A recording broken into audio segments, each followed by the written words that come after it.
კონსტიტუციური სარჩელი მზადა. ქართული ოცნების, ხალხის ძალისა და ევროპელი სოციალისტების მიერ მომზადებული დოკუმენტი დღეს საჯარო პარლამენტის თავმჯდომარემ გახადა. საპარლამენტო უმრავლესობა ნაციონალური მოძრაობის, გვარამიას პარტია ახალის და ხაზარაძე ჯაფარიძის ლელოს აკრძალვას ითხოვს. სარჩელს საფუძვლად დროებითი საგამოძიებო კომისიის დასკვნა უდევს. მმართველი გუნდის სამივე პარტიას კონსტიტუციის 23 მუხლით გათვალისწინებულ დანაშაულებს ედავება.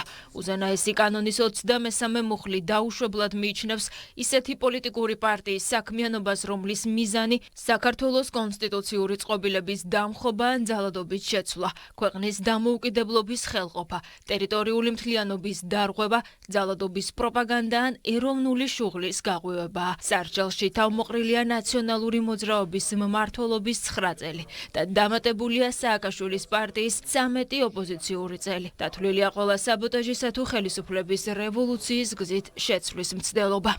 საქართველოს პარლამენტის 2012 წლის 1 ოქტომბრის არჩევნების ჩატარებიდან დღემდე საქართველოში ჩატარდა 9 მორიგი საყოველთაო არჩევნები. აღნიშნული არჩევნების შედეგებისა და ამ არჩევნების გზით არჩეული ორგანოების ან თანამდებობის პირების ლეგიტიმურობის აღიარებაზე მთელ რიგ შემთხვევაში უარი თქვეს და ამ გზით საქართველოს სახელმწიფოს წინააღმდეგ არაერთი საბოტაჟი აწარმოეს კონსტიტუციურ სარჩელში მითითებულმა არაკონსტიტუციურმა პოლიტიკურმა პარტიებმა. მიუხედავად იმისა, რომ ყველა ეს არჩევნები საქართველოს კონსტიტუციისა და საარჩევნო კანონმდებლობის შესაბამისად ჩატარდა. ეს პოლიტიკური პარტიები ისწრაფვიან სხვადასხვა საკითხთან მიმართებით უცხოეთიდან დაისაჯოს საქართველოს სახელმწიფო და საქართველოს ხელისუფლება, რათა საქართველოს მოქალაქეებში უკმაყოფილება დაგროვდეს, ისინი მათ მიერ კანონიერად არჩეულ ხელისუფლებას დაუპირისპირდნენ და ეს პროცესები საქართველოს სახელმწიფოს წინააღმდეგ საბოტაჟის მექანიზმად და საქართველოს ხელისუფლებაზე ზეწოლის ბერკეტად იქნეს გამოყენებული. ქართული ოცნება ამ სარჩელით არ ითხოვს ისეთი პარტიების აკრძალვას, რომელთაც მწირი ადამიანური რესურსი აქვთ და რომლებიც ქვეყნის კონსტიტუციური წყობილებისთვის საფრთხეს არ წარმოადგენენ. ასევე გამონაკლისი ეხება ლელოს იმ 59 წევრს, რომლებმაც 4 ოქტომბრის არჩევნებზე საკრებულოების მანდატები მოიპოვეს. ჩვენი კონსტიტუციური სარჩელით მოთხოვნილი არ იქნება არაკონსტიტუციური პოლიტიკური პარტიის წარდგენით არჩეული წარმომადგენლობითი ორგანოს წევრების უფლებამოსილების შეწყვეტა. რაც დღევანდელი მდგომარეობით რელევანტური იქნებოდა მხოლოდ პარტია ლელოს სახელით საკრებულოში გასულ 59 წევრთან დაკავშირებით.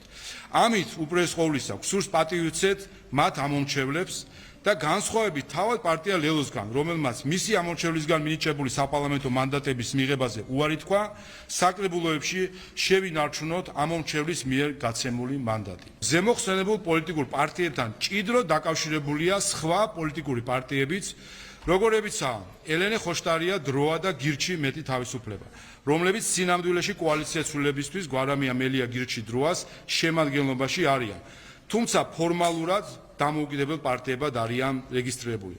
აგრეთვე კი ევროპას სტრატეგია აღმაშენებელი, ევროპული საქართველოს მოძრაობა თავისუფლებისთვის, ფედერალისტური პარტია, საქართველოს რესპუბლიკური პარტია და სხვა ფიქტიური, ერთკაციანი და მცირე პარტიები. თუმცა, ვინაიდან მათ ამჟამად მათი სიდიდით, ორგანიზაციული სტრუქტურით, არსებითი გავლენა, მათ შორის საარჩევნო ბარიერის გადალახვის რეალური პერსპექტივა არ გააჩნიათ, ამ ეტაპზე მათი აკრძალვის აუცილებლობა არ იკვეთება. მათი არაკონსტიტუციურობის საკითხი დღის წესრიგში შეიძლება დადგეს მოგვიანებით იმ შემთხვევაში, თუ ისინი პოლიტიკურ პროცესზე არსებით გავლენას შეიძენენ. სარჩელში არ ჩაიწერა გახარიას პარტია. როგორც აღმოჩნდა, გახარიასა და მის თანაპარტიელებს პარლამენტის შეღებულმა კარმა მათთვის საკონსტიტუციო სასამართლოს კარი დახურა. ერთ-ერთი მთავარი დასაბუთება მაგალითად ლელოსთან დაკავშირებით და ზუსტად ეს არის, რომ იყვნენ მონაწილენი არჩევნების საბოტაჟისა, არაღიარებისა და ასე შემდეგ და დღესაც მანდატები მათ გაუქმებული აქვს. ამიტომ ეს სამართლებრივი ხაზი გახარია საქართველოსთვის პარტიასთან დაკავშირებით ორი მიზეზის გამო, ერთი რომ მართალია პარტიები პარლამენტში არ დადიოდნენ, თუმცა მანდატები შენარჩუნებული ჰქონდათ, მაგრამ საბოლოო ჯამში მათ შორის პარლამენტში აქტიური სამუშაო განაახლეს, სამართლებრივად, ასე ვთქვათ, დაიზრუნეს თავი. პოლიტიკური პარტიის აკრძალვა ეს საერთოდ გაუგებარი რამაა. რა თქმა უნდა არის არაკონსტიტუციური. ახლა როდესაც გსურს პოლიტიკური პარტია დაამარცხო, ის პირველ რიგში უნდა დაამარცხო არჩევნების გზით, ისე როგორც ეს ცივილიზებულ ქვეყნებში ხდება. ოპოზიციის შეფასებით პროცესი არაკონსტიტუციურია, სასამართლოს უნდობლობას უცხადებენ და ბრძოლის გაგრძელებას აანონსებენ. ლელოში სარჩელს გამოწვევა, სააკაშვილის პარტიაში კი ახალი პოლიტიკური შანსი უწოდეს. არანაირი მნიშვნელობა არ აქვს ივანიშვილის კენგურუ სასამართლო, საკონსტიტუციო სასამართლო წოდებული, რომელ პარტიას გააუქმებს და არ გააუქმებს.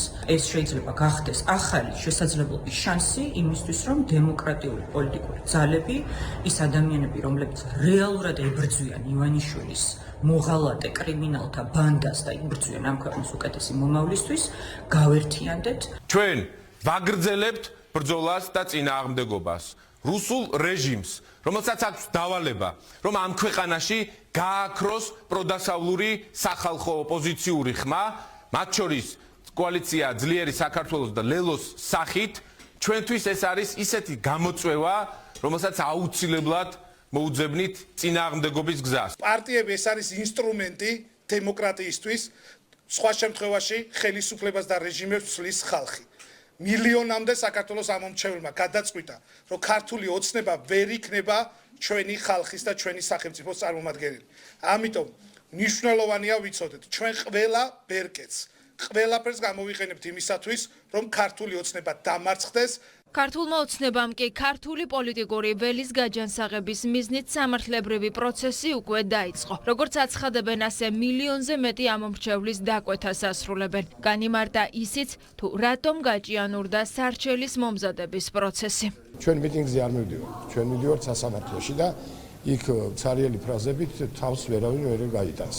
ამიტომ ეს დოკუმენტი უნდა ყოფილიყო უმაღლესი რანგის იურიდიული დოკუმენტი, რასაც ჩემი აზრით მივახციეთ. ებრძვიან ქვეყნის სუვერენიტეტს, ფერქვეშს თელავენ ადამიანის უფლებებსა და დემოკრატიას. მათი მიზანი არის, რომ კონსტიტუციური წყობილება დაემხოს და ძალადობრივად შეიცვალოს, ამავდროულად ქვეყნის ტერიტორიული მთლიანობის და დამოუკიდებლობის ხელყოფაც ხდება. შესაბამისად, მნიშვნელოვანია, რომ საქართველოში აღარ არსებობდნენ ისეთი პოლიტიკური პარტიები, რომელთა მიზანი არის ნგრევა ქვეყნის წყობილებისა.